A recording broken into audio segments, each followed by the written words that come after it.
So this next sugya is Tfilat ha'erev ein la keva. Tfilat ha'erev ein la keva. I'm going to highlight it over here on the screen for you. Okay. So Tfilat ha'erev ein la keva. The Gemara says, "My ein la keva." It's actually interesting. If you actually understand what the words mean, it means it has no set time. That's like a really weird, it's an interesting way of talk. It just doesn't make sense.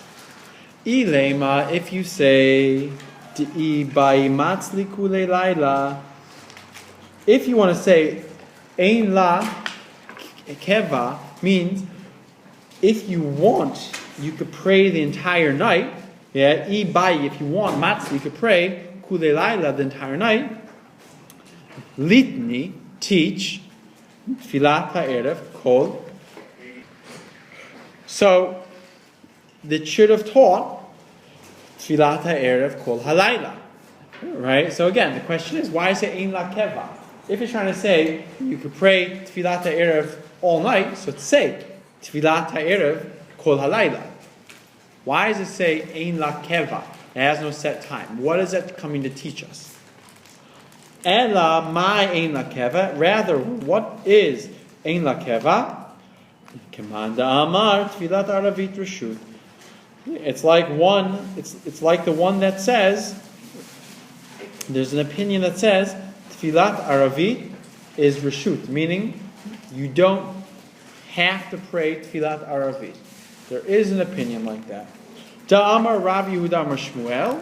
The Rabbi Yehuda said in the name of Shmuel, Tfilat Aravit, when it comes to Tfilat Aravit, Rabban Gamliel Omer Chova. Rabban Gamliel says, you must pray Arvit. Rabbi Yoshua Omer Reshut. Rabbi Yehoshua says, it's Reshut, meaning you don't have to pray Arvit. If you want to, you can. If you don't want to, you don't have to.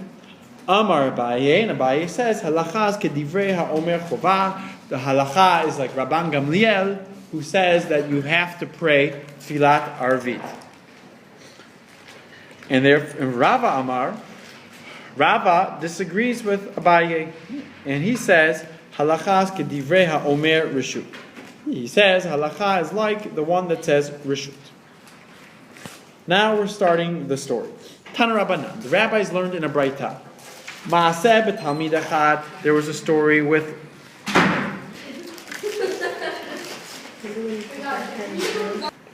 So there's a story with one Talmid. Shabbat lifnei Rabbi Yoshua, that came before Rabbi Yoshua. Amar lei. So we asked him. Tfilat arvit reshut o chova. So the Talmid asked Rabbi Yoshua, is tfilat arvit reshut o chova? Amar lei reshut. He said to him, it's reshut, you don't have to pray. The same Talmid came from Rabban Gamliel. Amar lei, tfilat arvit reshut o chova. He said, is tfilat arvit reshut, you not have to, o chova, or do you have to pray? Amar lei, so Rabban Gamliel answered him, chova, you have to pray. Amar lei, so the Talmid said to Rabban Gamliel, V'hala Rabbi Yeshua amar li reshut, but then Rabbi Yeshua, he told me it's reshut. So what do I do? Amar lei. So Rabban Gamliel answered this student, and he said, Hamten, chakeh, wait, achi kantu balei trisin the Beit HaMidrash, until the balei trisin, which is a way of saying, it literally means the people that have shields, like the warriors. But what it means is the Talmidei Chachamim, because when the Talmidei Chachamim, כשהם נכנסים לבית המדרש, הם מדברים בתורה ומתווכחים בתורה. They fight with Torah. So therefore, he called them like warriors or soldiers of Hashem, because when they try and find the truth, they fight and they back and forth, just like like a fight, back and forth. Okay. In any case, he said, wait until everyone comes to the Beit Midrash, and we'll figure out your question. Kishenichnusu ba'alei trisin. So we're on the first big line on Chav Zayin Amud Bet. When the Talmidei Chachamim came in. Amad HaShoel V'Sha'al. So the official asker of questions in the Beit Midrash stood up. Apparently he was introducing the topic for that day. And he said, Tfilat Aravit Reshut O Chovah. Is Tfilat Aravit Reshut O Chovah? So Amar Le Rabban Gamliel stood up and he said, I just throwing in stood up, it doesn't say it in the Gemara. Rabban Gamliel said, Chovah. Amar lehem Rabban Gamliel lachachamim. Rabban Gamliel said to Chachamim, Klum yesh adam shuchalek b'davar. Is there anyone else that disagrees with this? Amar le Rabbi Yeshua. Rabbi Yeshua Amar lav. No one disagrees. Amar le, so Rabban Gamliel Amar le Rabbi Yeshua, V'halo mishimcha amru li reshut, amru b'shem shelcha Rabbi Yeshua, that you said Tfilat Aravit is reshut. Amar le, so Rabban Gamliel said, Yehoshua, Amod raglecha, stand up on your feet, V'ya'idu becha, and let's testify against you. Amad Rabbi Yoshua Agraglav v'Amar. Rabbi Yeshua Amad Agraglav, and he said the following: Ilmale, if it weren't, right? Ani chai v'hu met. If it were to be that if I were alive and he were dead, Yachol hachai lakhishat hamet. Then a living person could disagree with the dead person.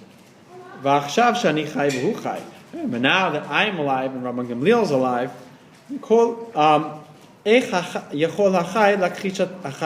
how can a live person disagree with a live person? Basically, what Rabbi Yeshua was saying in a very fancy way is, you got me. Right? You're right, that's what I said. So Haya Rabban Gamliel Yoshev v'doresh. Rabban Gamliel lo lishkoach shu haya hanasi b'tkufat Yavne. He was sitting down and giving his class. For Rabbi Yeshua Omer Raglav, Rabbi Yeshua was standing on his feet the whole time. Don't forget, Rabbi Yeshua at this time was an older man. Ad shirananu kol ha'am, until the rest of the people that were there were incensed. They were very upset about this. Va'amru lechutzpit ha-turgaman, and they said to Chutzpit, the turgaman, who was the translator, the spokesperson, Amod, stop. Va'amad, and he stopped.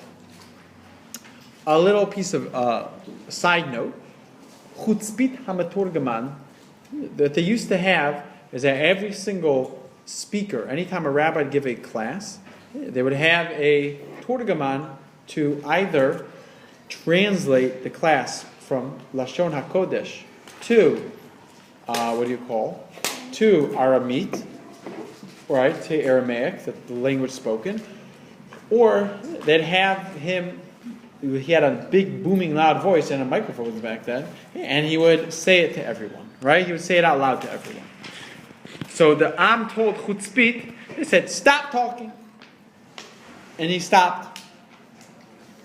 Amre.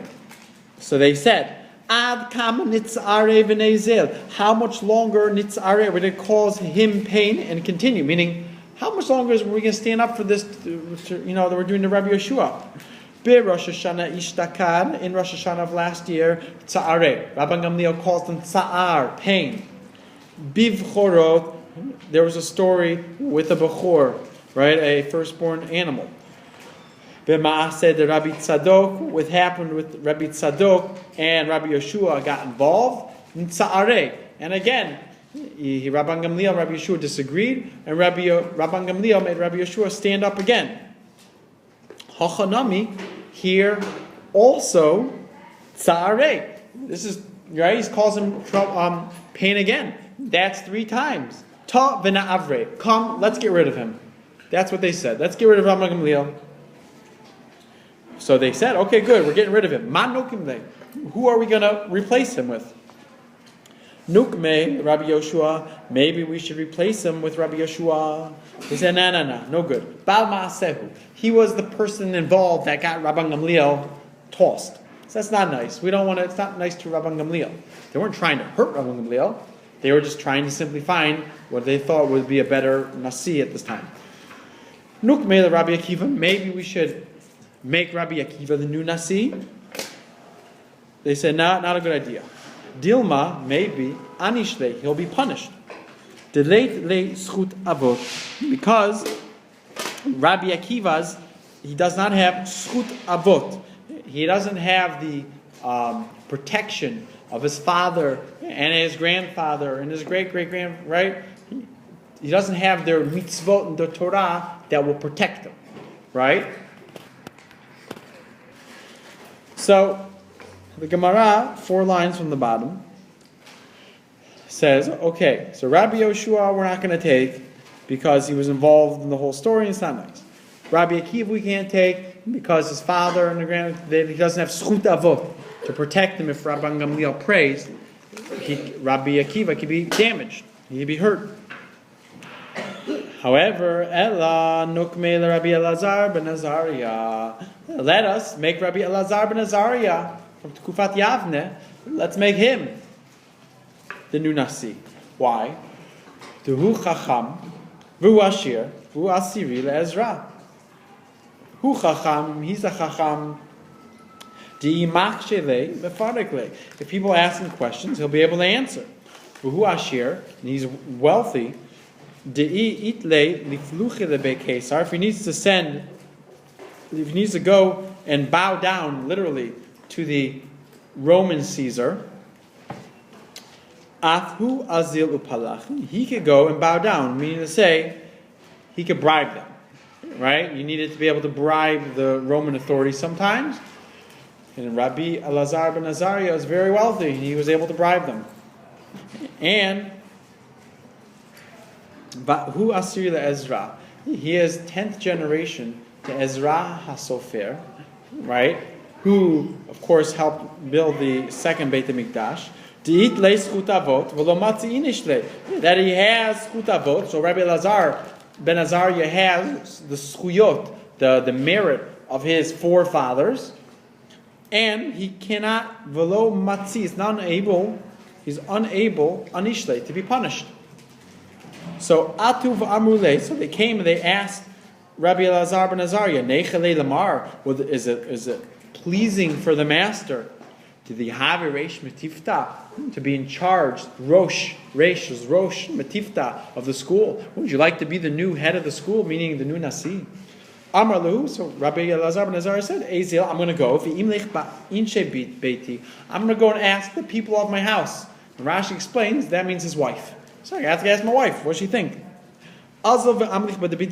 He went and he asked his wife. Amra le, she said to him, Dilma ma'avirin lach. Maybe they're going to get rid of you like they got rid of him. Right? Why would you want to go through that?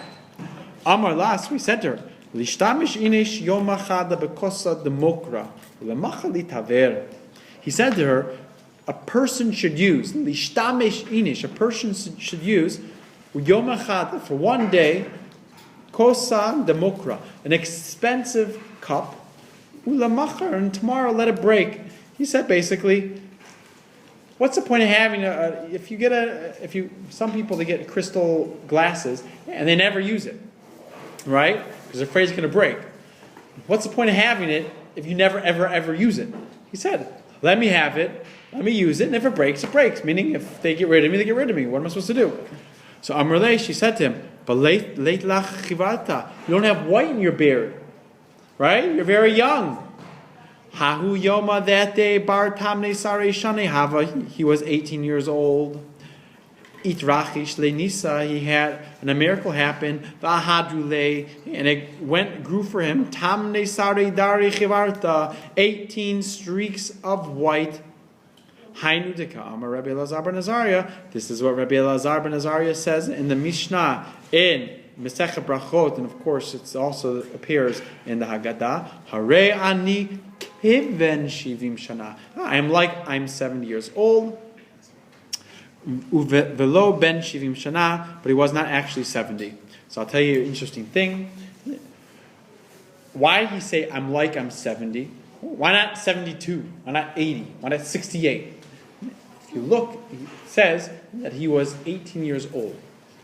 Some people say that Rabbi Elazar ben Azariah was a Gilgul of Shmuel Hanavi. And Shmuel Hanavi passed away at 52 years old.